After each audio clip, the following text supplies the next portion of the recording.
Hai teman, apa kabar kalian? Apa kabar para tetangga yang congonnya pedas banget? Kebon cabai level 15. Jadiin motivasi aja bro. Cepat sukses. Ntar lu taruh Lamborghini depan rumah. Nanti juga pada diem. Bukan buat sombong, tapi itulah hasil usaha dan kerja keras. Bang V mau bahas alur cerita film apa sekarang? Judulnya Blade of the Immortal, yang rilis tahun 2017. Dimana ada satu tokoh yang sebenarnya udah pengen mati, tapi seseorang memaksanya untuk tetap hidup. Udah ada kopi sama cemilan kan? Ya udah, langsung aja ya ke poin film. Scene langsung diawali tuh sama jagoan kita, namanya Manji. Manji punya adik perempuan satu-satunya, namanya Machi. Cuman Machi gak waras.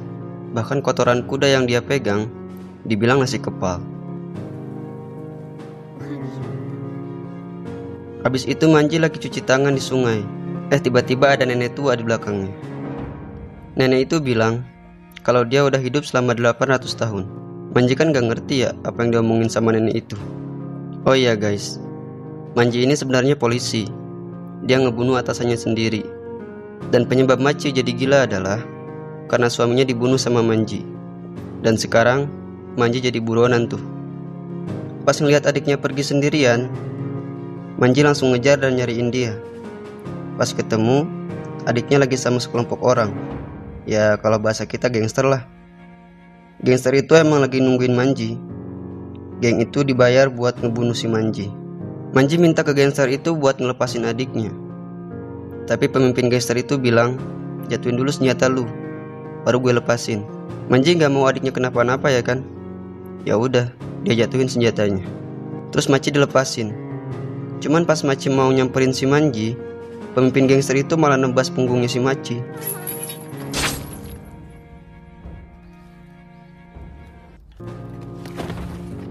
Akhirnya Machi pun mati. Lalu Manji diserang sama gangster itu. Gila dah, satu lawan banyak kan. Manji dikeroyok tapi gak gentar.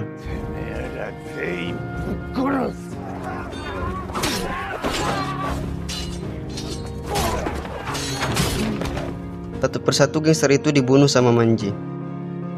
Sampai-sampai tangan kiri Manji harus putus. Sebelah matanya juga kena.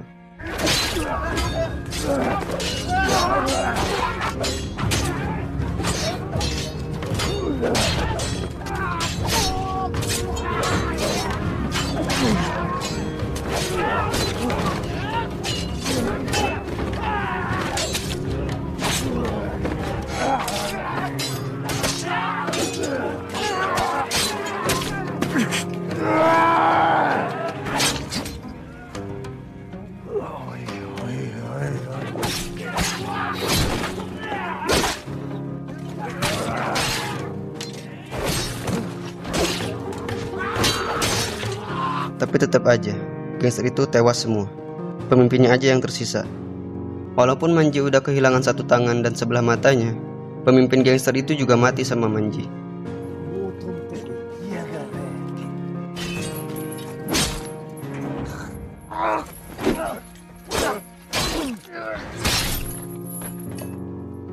Manji yang udah sempoyongan nyamperin Machi yang udah tergeletak. Dengan sedih, Manji nutup matanya Machi sambil minta maaf karena gak bisa ngelindungin dia. Dan akhirnya Manji juga udah gak kuat lagi dan jatuh ke tanah. Tapi tiba-tiba si nenek yang di sungai tadi datang lagi. Manji yang udah frustasi nyuruh ke si nenek itu buat ngambil pedang dan menusuk Manji karena ingin mengakhiri hidupnya. Tapi si nenek itu malah ngambil pisau. Terus dada si Manji disayat sedikit. Dan si nenek ngambil sesuatu dari kantongnya. Si nenek bilang kalau itu adalah cacing darah suci dari Lama Agung. Terus cacing itu ditaruh sama si nenek kesayatan Manji tadi.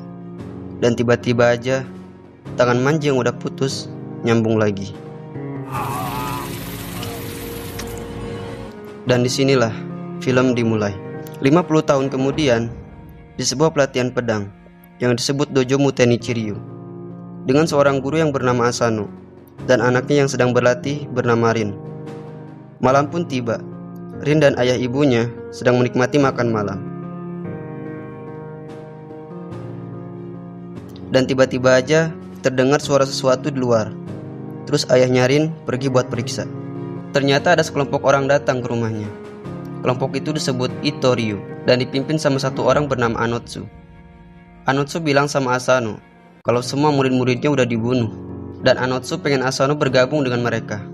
Kalau nolak, maka Asano bakalan dibunuh. Asano menolak, bahkan melawan. Tapi Anotsu bukan tandingannya Asano.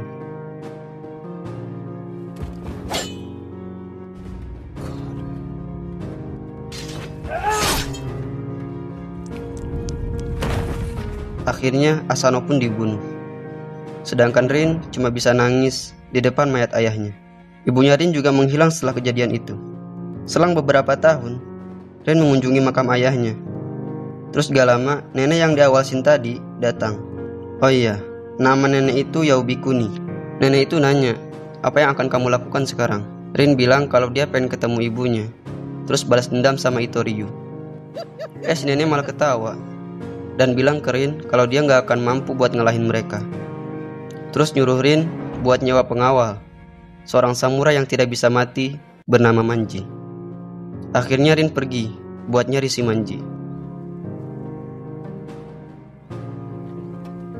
Setelah ketemu, ternyata Manji tinggal di sebuah gubuk tua.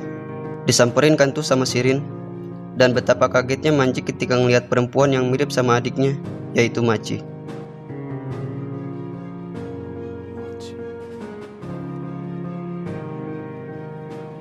Rin memohon-mohon sama Manji buat membalaskan dendamnya.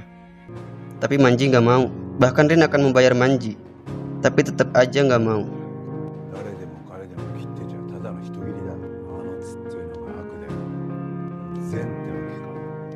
Manji malah nyuruh Rin pulang sebelum gelap, karena bakalan banyak penjahat di jalan. Tapi Rin terus memohon. Karena Manji gak nanggepin hal itu, akhirnya Rin pergi.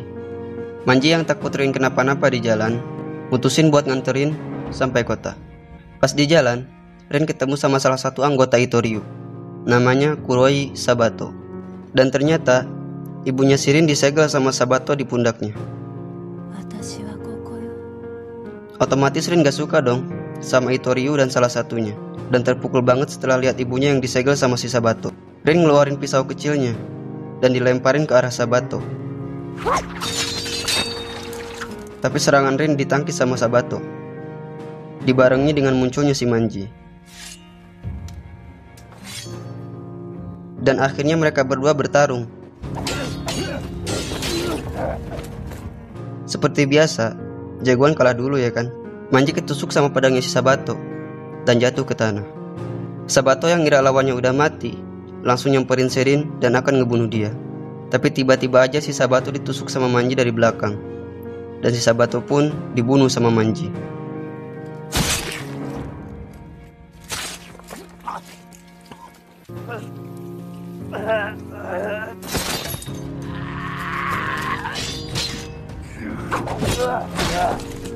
Rin yang seorang perempuan cuma bisa nangis.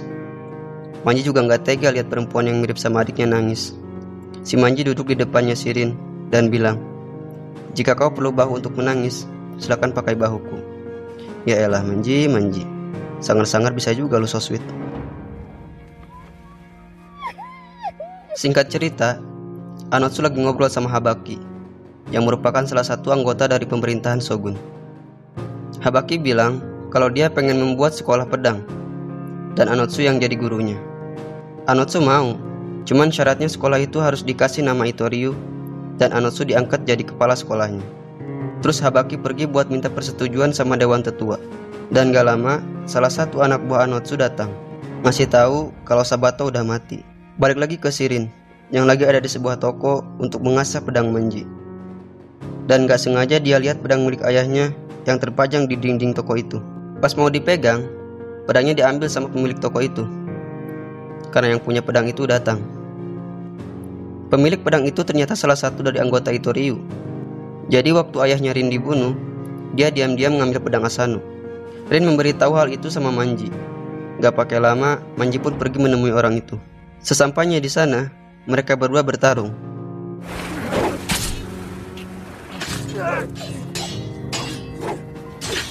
Manji sedikit kewalahan sih, apalagi dia harus kejebak di lumpur hisab yang menyulitkannya buat bergerak.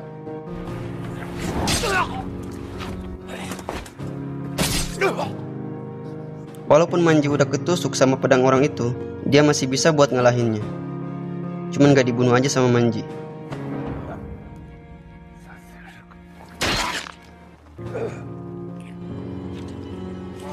Lawannya keheranan setelah ngelihat cacing aneh yang nutup lukanya Manji. Sebelum pergi, Manji nanyain siapa nama orang itu.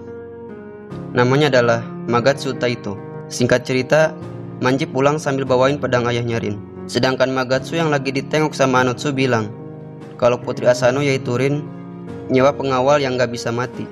Di hari selanjutnya, Manji sama Rin yang lagi berjalan mampir dulu ke sebuah kedai teh. Terus Rin minta izin buat buang air kecil. Manji yang lagi nyantai duduk, tiba-tiba aja didatengin sama seseorang yang ternyata orang itu juga anggota dari Itoryu. Namanya Shizuma Eiku. Dan anehnya, Shizuma ngajak Manji buat bergabung sama dia dan nyerang Anotsu. Manji yang curiga nolak penawaran Shizuma. Pas Shizuma mau pergi, tiba-tiba dia nyerang si Manji. Bertarunglah mereka berdua. Manji kan udah berhasil nusuk Shizuma, tapi anehnya dia nggak mati. Dan ternyata Shizuma juga punya cacing abadi di tubuhnya dan bilang kalau dia udah hidup selama 200 tahun lebih. Shizuma akhirnya pergi. Tanpa disadari, Manji juga kegores sama pedangnya Shizuma. Pas di jalan, tiba-tiba aja si Manji jadi sempoyongan tuh, sampai ngeluarin darah di bekas lukanya. Rin mutusin buat nyari dokter. Manji udah ngelarang, tapi Shirin tetap aja pergi. Dan benar aja, Shirin diculik sama Shizuma, bahkan mau dibunuh. Tapi untungnya Manji keburu datang.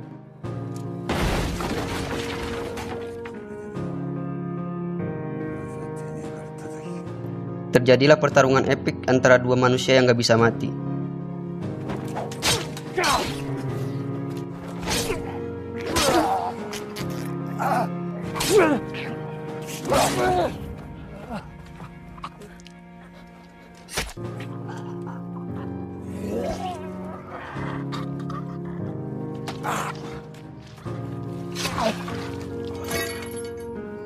Terus Shizuma nuangin sebotol cairan ke pedangnya, yang ternyata itu adalah racun cacing. Dan itulah yang membuat Manji sempoyongan tadi. Shizuma juga bilang kalau racun itu bisa membuat mereka berdua bisa mati. Awalnya Manji kaget kalau ternyata dia juga bisa mati. Namun karena Manji udah janji mau ngelindungin Shirin, dia nggak mau mati dulu sebelum dendamnya terbalaskan. Bertarung lagi kan mereka berdua.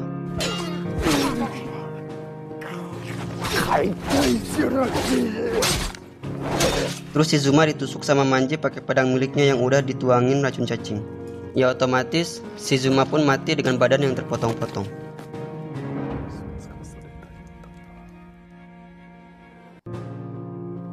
Beralih kepada Habaki yang memberitahu Anotsu bahwa Dewan Tetua menyetujui persyaratannya. Bahkan Anotsu mendapat surat dari Ibane Kensoi, kepala Shinkei Itoryu, yang dulu bertugas sebagai pelatih resmi pemerintahan Shogun. Dalam suratnya tertulis kalau Ibane Kensoi pengen bergabung sama Itoryu. Dan Anotsu pun berniat untuk menemuinya langsung. Gak lama salah satu anak buah Anotsu datang dan ngasih tahu kalau 3 orang anak buahnya yang lain telah dibunuh. Mereka nyangkanya kalau itu perbuatan Manji. Oh iya, Manji dapat julukan loh, yaitu pembunuh ratusan. Terus Anotsu nyuruh Abayama buat jaga-jaga. Anotsu juga pergi nemuin salah satu tangan kanannya buat ngebunuh si Manji. Pas di jalan, Manji ngeliat perempuan yang lagi mainin alat musik. Manji juga udah siap-siap dan waspada. Tapi tiba-tiba aja tuh perempuan manggil. Manji yang udah punya feeling gak baik nyuruh Shirin buat pulang duluan. Akhirnya Manji sama perempuan itu pergi ke tempat sepi. Terus alat musik yang dibawa sama perempuan itu berubah jadi senjata loh. Keren. Namanya Maki, tangan kanannya Anotsu. Rupanya ada sedikit kesalahpahaman di sini. Maki bilang kalau Manji udah ngebunuh 13 anggota Itoryu. Perasaan gue baru ngebunuh 2 orang aja deh. Manji mau ngejelasin tadinya, tapi si Maki main nyerang duluan aja.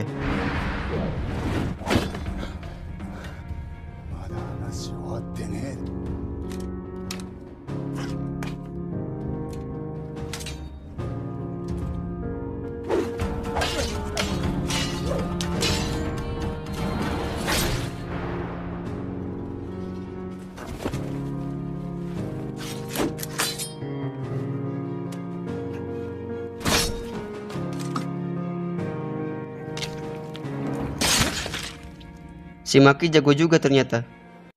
Tangan Manji sampai putus sama dia.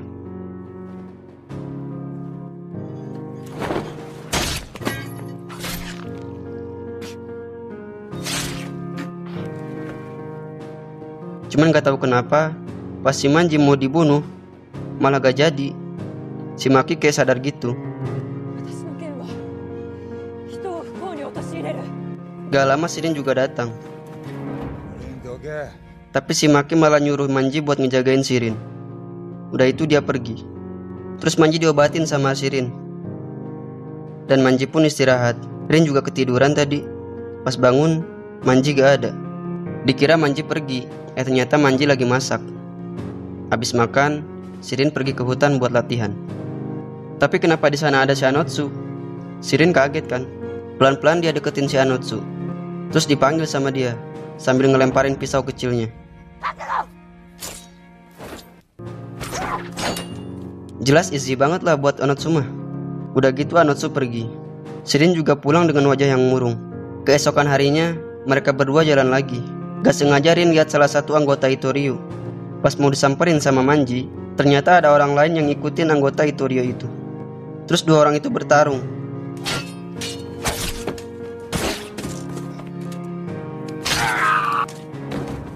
Dan pemenangnya adalah orang yang pakai baju kuning. Namanya Shira, dari Mugayuryu. Ternyata dia yang udah ngebunuh 13 orang anggota Itoryu dengan menggunakan nama Manji.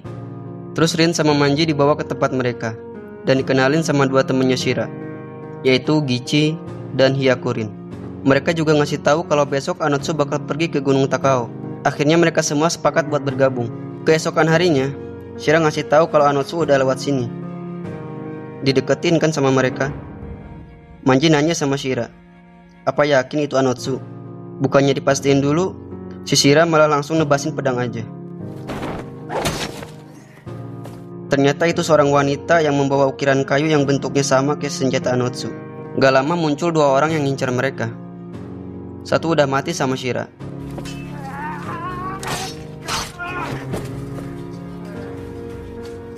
Cuman satu lagi bertarung sama Manji jauh dari tempat itu. Terus perempuan tadi mau dimainin tuh sama si Shira. Mana pakai ditusuk segala lagi tangannya. Shirin nyoba buat nyegah perbuatannya, tapi malah dipukulin.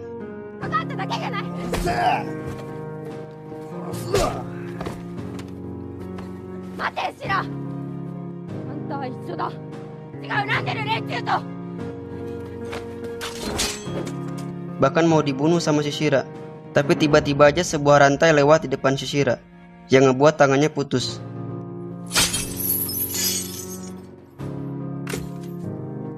Ternyata itu Manji. Udah itu Shira kabur. Malamnya Shirin diobatin sama Manji sambil nyeritain masa lalunya dulu. Siangnya Manji beliin sesuatu buat Rin. Pas di jalan dia ketemu sama Gichi dan Hyakurin yang nanyain kemana Shira. Manji malah menjawab kalau kesepakatan buat bergabung batal karena mereka memburu Itoryu karena uang. Jadi ya udahlah, Manji pergi deh. Cuman pas udah sampai di gubuk, Rin udah gak ada. Dia juga ninggalin surat kalau sekarang dia bakal ngelakuinnya sendiri aja tanpa Manji. Ya otomatis Manji jadi khawatir lah. Lari dia nyusulin Shirin. Sedangkan Anotsu udah nyampe di Gunung Takao, tempat kediaman Ibane Kensui. Dengan penuh hormat, Anotsu bicara sama Ibane Kensui. Tapi nggak tahu kenapa Ibane Kensui malah nggak jadi buat bergabung sama Itoryu. Anotsu kaget kan, dan minta buat dijelasin sebabnya. Tapi Ibane Kensui diem aja. Akhirnya Anotsu pun pergi. Dan tiba-tiba aja banyak orang yang datang ngepung Anotsu. Mereka bilang kalau Itoryu sekarang udah jadi musuh rakyat. Ternyata Anotsu dijebak sama Habaki.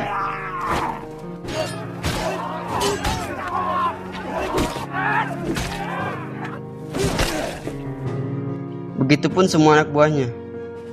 Diracun terus dibantai. Anotsu mampu ngalahin orang-orang itu sendiri. Pas mau pulang, ketemu sama Shirin ya kan.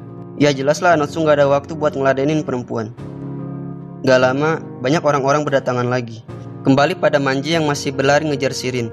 Cuman di jalan dia dicegat sama 3 orang.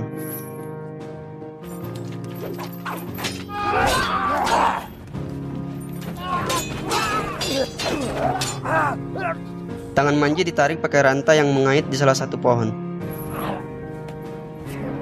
Ketika mau dieksekusi, Manji memotong tangannya sendiri. Pertarungan kembali berlanjut.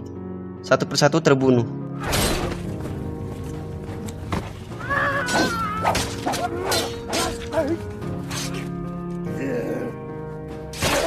Tapi ada satu lagi yang masih kuat walau udah terluka. Sedangkan tangan Manji masih belum bisa digerakin karena sayatannya belum nyatu kembali. Si nenek muncul lagi dong dan bilang, kenapa maksain banget? Padahal keinginan Manji buat mati bisa terwujud kalau dia pasrah, gak ngelawan. Karena Manji udah janji sama Shirin, dia tetap ngelawan waktu sayatannya udah bener lagi. Anotsu sama Rin udah dikepung sama anak buah Habaki. Pas mau diserang, Shirin malah nyuruh berhenti. Terus pidato dia. Katanya kok samurai mainnya keroyokan? Dia kan cuma sendiri, dan kalian banyakan. Habaki nyuruh satu anak buahnya buat ngebunuh Shirin. Tapi tiba-tiba aja bro, ada shuriken mengenai orang itu. Dan ternyata, Manji keren banget dah di sini. Tiba-tiba dia datang ya kan.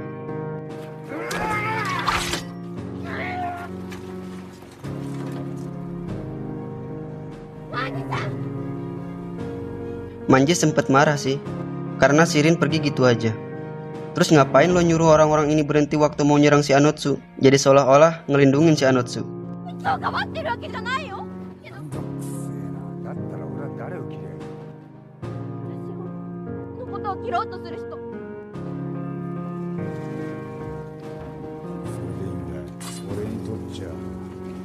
Habaki nyuruh buat ngebunuh mereka bertiga.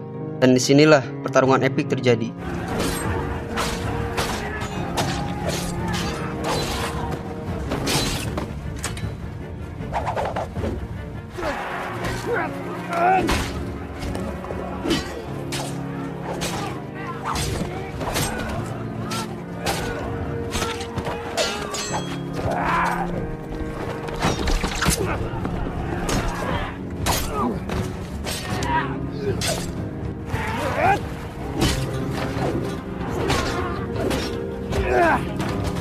Salah satu kelebihan Manji yang tidak bisa mati adalah dia punya banyak senjata yang bisa dikeluarin kapanpun dia mau.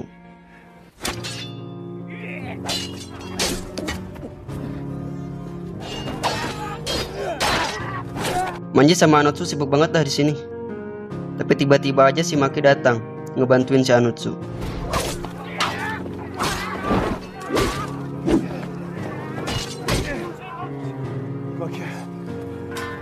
Shirin juga nyoba buat ngebantuin si Manji pakai pisau kecilnya.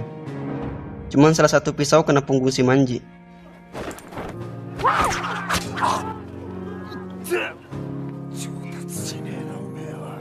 Terus pisau kecil tadi disempelin sama Manji ke pinggang. Lagi sibuk-sibuknya bertarung ya kan, si Shira datang cuk. Shira nyulik Shirin tuh. Karena Manji masih sibuk, dia jadi telat buat ngejar Shirin. Singkat cerita, anak buah Habaki udah habis. Tapi ternyata masih ada anak buahnya yang lain. Cuman mereka bawa senapan dan bakal nembak si Anotsu. Si Maki jadi tameng buat Anotsu. Udah itu masih kuat lagi. Dihabisin orang-orang yang megang senapan. Dan akhirnya Maki pun mati.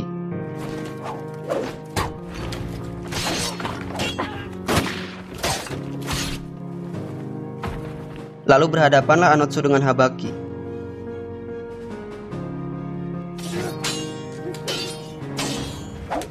Sedangkan Manji menemui Shira di hutan.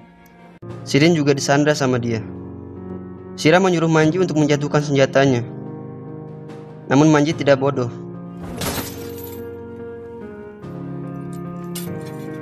Dia melemparkan pisau kecil yang tadi dia selipkan.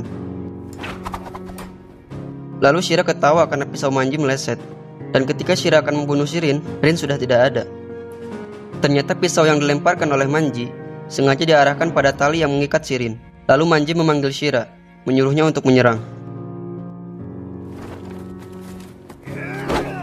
Dan lagi-lagi, Manji punya maksud lain. Karena dia tidak memegang senjata, akhirnya Manji menjatuhkan Shira ke jurang. Shira memang tidak langsung mati, karena dia berhasil memegangi sebuah akar. Namun sayang, pedangnya jatuh tadi, dan kini dipegang sama Manji. Jadi ya udah, goodbye. Kembali pada pertarungan Anotsu dan Habaki yang masih berlanjut.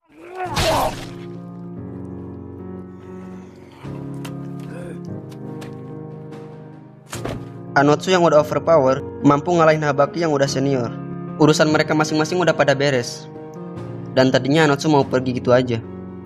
Gak bisa bro, Manji udah janji sama Rin buat ngebunuh Anotsu agar dendamnya terbalaskan. Dan akhirnya mereka berdua bertarung.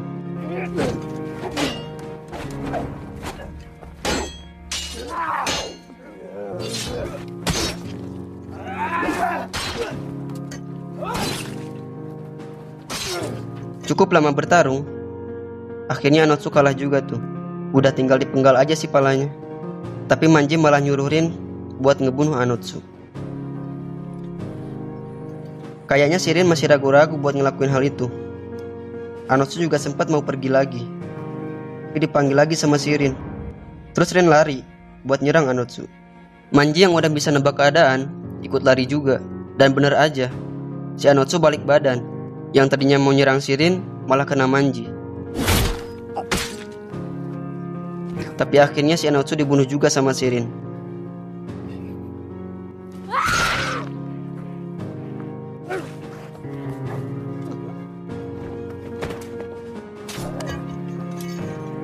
Manji juga jatuh ke tanah. Sedih banget dah di sini. Manji gak bangun lagi cuk. Gue kira dia udah mati, tapi tiba-tiba aja si Manji ngomong dan membuka matanya.